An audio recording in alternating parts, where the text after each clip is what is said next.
Hello and welcome to episode 187 of the Chills of Will podcast. Pleasure today to be joined by Kavita Das. Here's a bit about Kavita. Kavita Das worked in social change for close to 15 years, addressing issues ranging from community and housing inequities to public health disparities to racial injustice. Although Kavita remains committed to social justice issues, she left the social change sector to become a full-time writer and to tell the life story of Grammy-nominated Hindustani singer Lakshmi Shankar through her first book called Poignant Song, The Life and Music of Lakshmi Shankar. This is from HarperCollins, India in June of 2019. At the root of both her writing and social change work is Kavita's desire to provoke thought and engender change by recognizing and revealing the true ways in which culture, race, and gender intersect, especially when it comes to societal inequities. Kavita has been a regular contributor to NBC News Asian America, Los Angeles Review of Books, and the Rumpus. In addition, her work has been published in Wired, Poets and Writers, Catapult, LitHub, Tin House, Longreads, Kenyon Review, The Washington Post, The Atlantic, CNN, Guernica, McSweeney's, Fast Company, Quartz, Colorlines, Romper, and elsewhere. She was nominated for a 2016 Pushcart Prize, and her full writing portfolio can be found on her websites. Kavita created the popular writing about social issues nonfiction seminar, which inspired her second book, which will be the thrust of our conversation today, Craft and Conscience, How to Write About Social Issues. And she has taught at the New School and Catapult, along with being a frequent guest lecturer. Her essays on social issues have been included in 2 creative writing textbooks.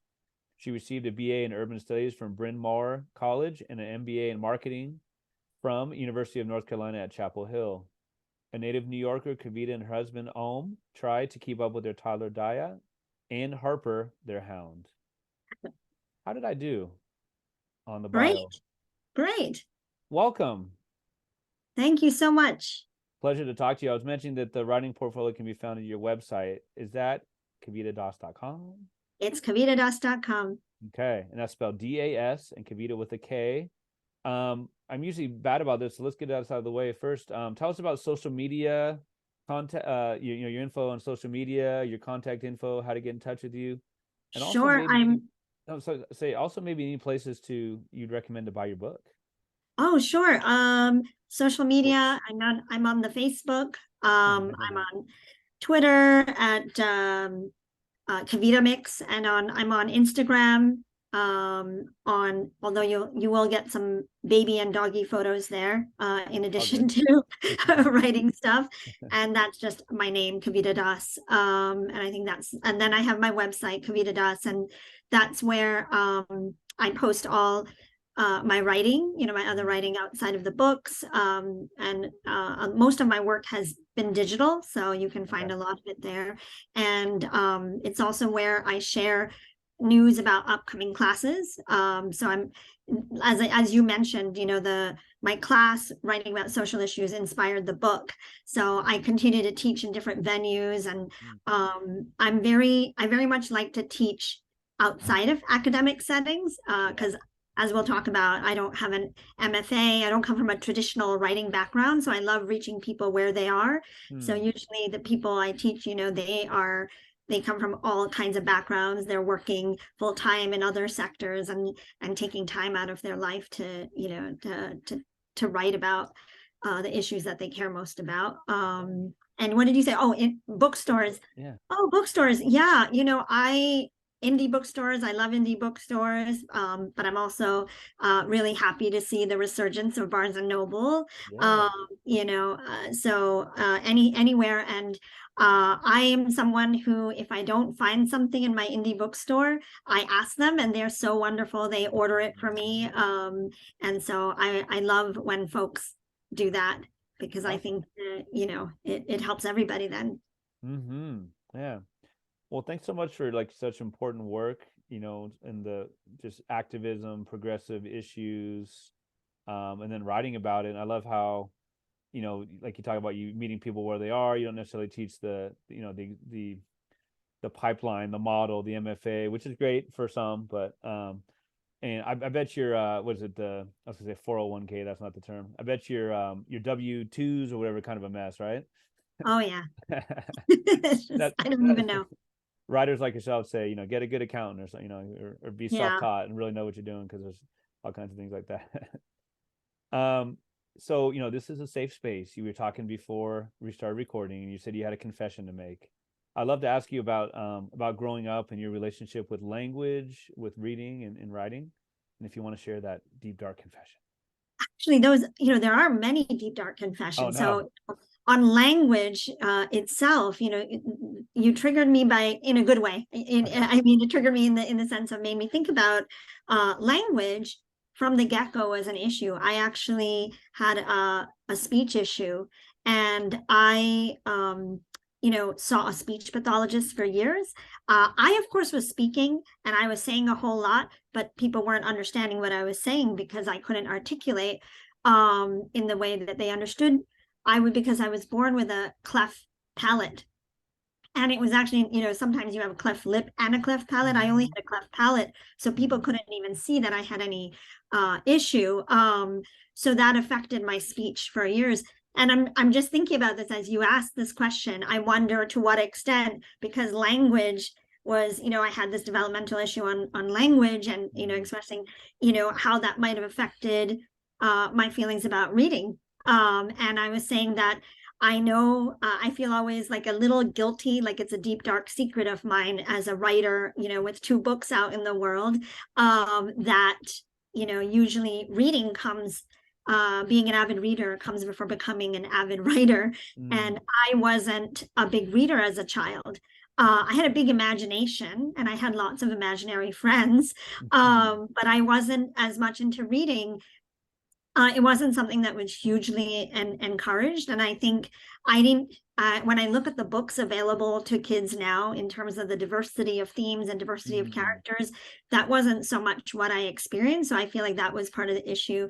And, the more petty side of it is that my older sister was a big reader. And so you sometimes you want to do just what your older sibling does. And sometimes you want to go in the opposite direction. And unfortunately, I was the latter. So, I kind of did that for a while. And then it was really not till college that I really started reading for myself.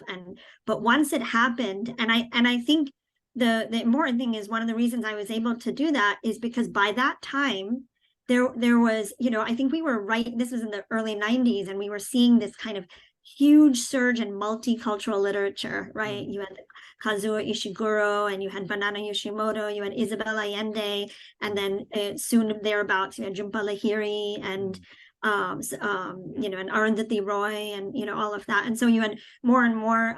Certainly, there were also the Black writers, and to be very honest, because I grew up in Queens, in New York City, in a very diverse, I grew up in the most diverse county in the country.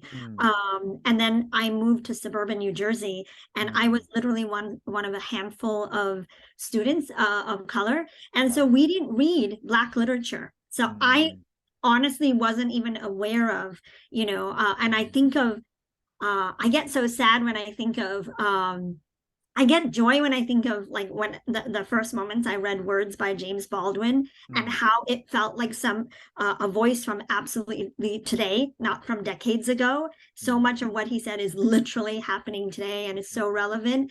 And yet I feel so sad when I think of the fact that I was denied knowledge about him and reading about like why is his work not like why wasn't it being studied in history class and English class, in both. Right.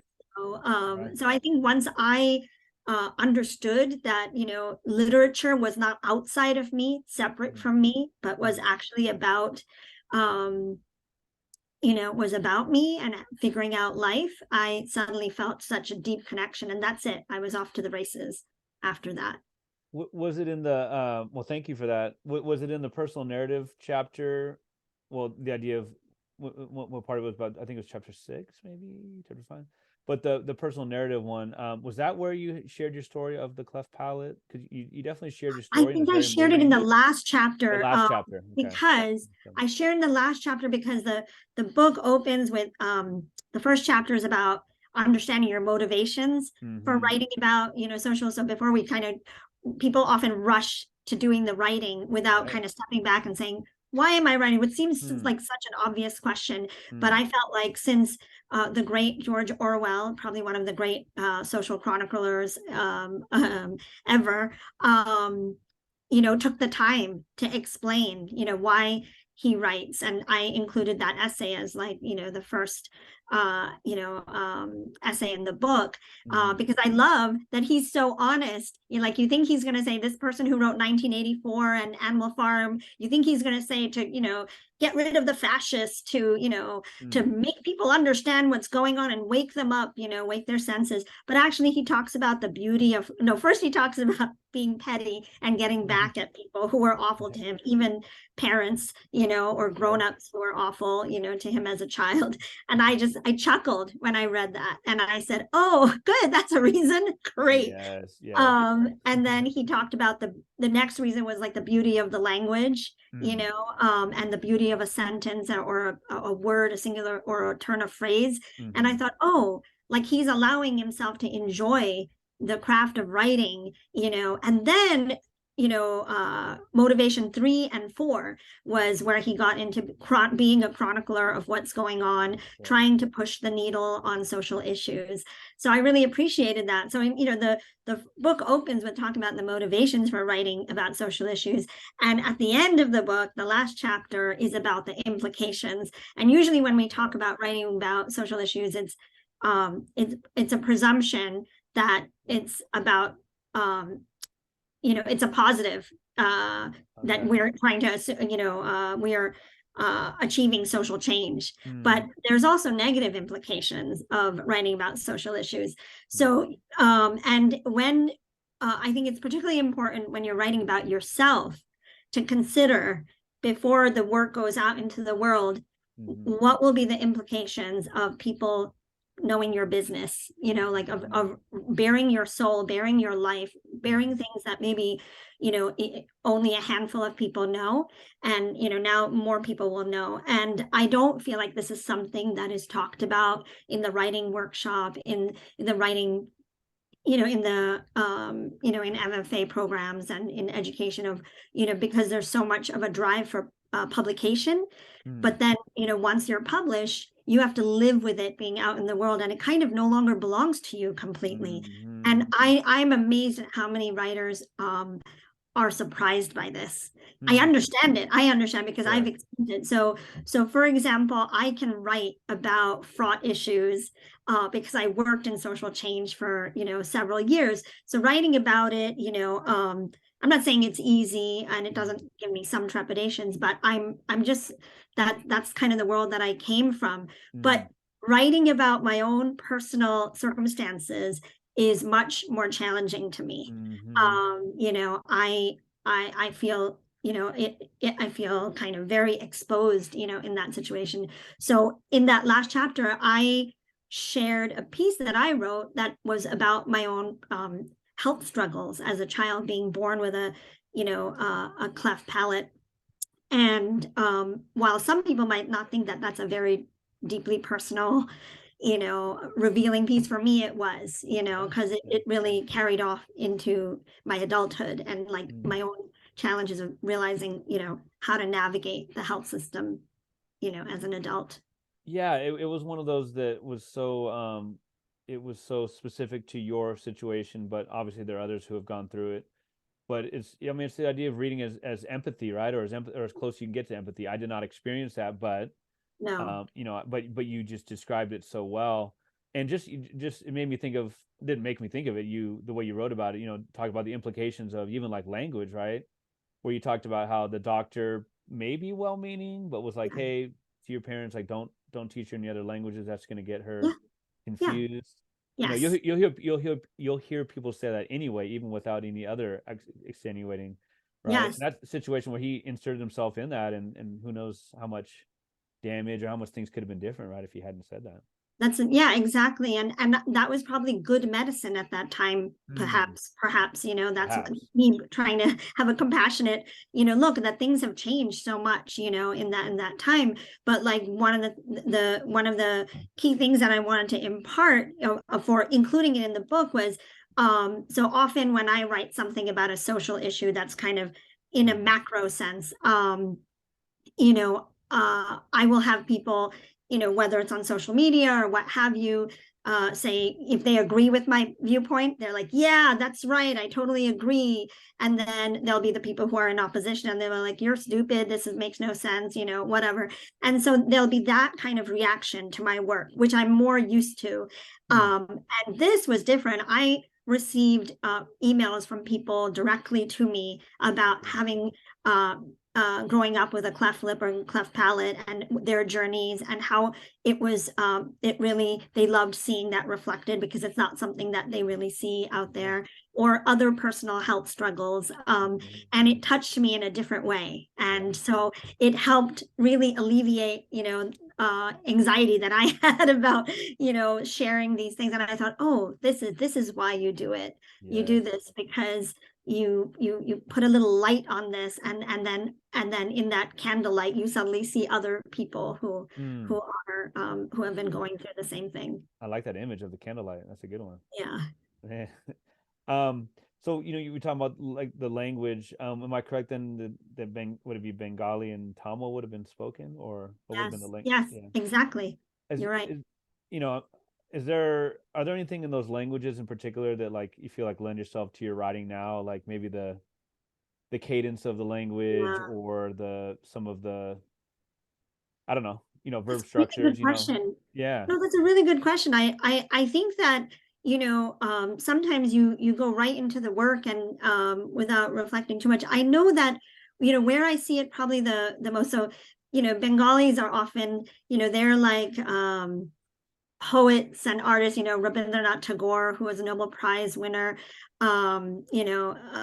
is Bengali, and he's kind of held up and so respected. And for me, I think definitely he also composed a lot of songs, and so there's a whole grouping of his music, and I used his Gitanjali. I used lines from his poetry to title the chapters of my first book, Poignant Song: The Life and Music of Lakshmi Shankar, because she was not actually Bengali. She married into the Shankar family, who were Bengali, and she sang his music.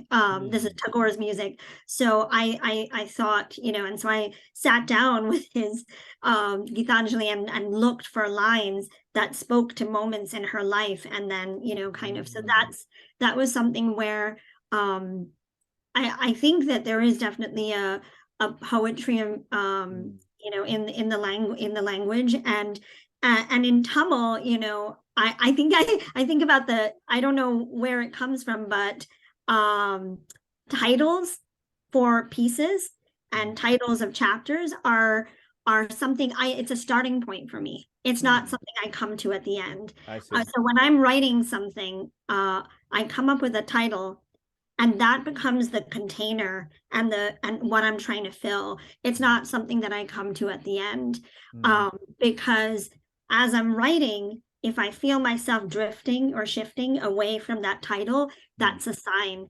And I might end up deciding to go with the drift, but then I will, change the title to reflect that. But I'm always kind of, checking back in to the title. And so I feel like turns of phrases that might have originated in one of those languages. Like my mother has a phrase for every situation. So something will happen, milk will spill or something will happen, you name it, and she'll be like, that is why in Tamil they always say, and it'll be like insert phrase for that moment. And I've begged her to write all of these things down so that we can have them.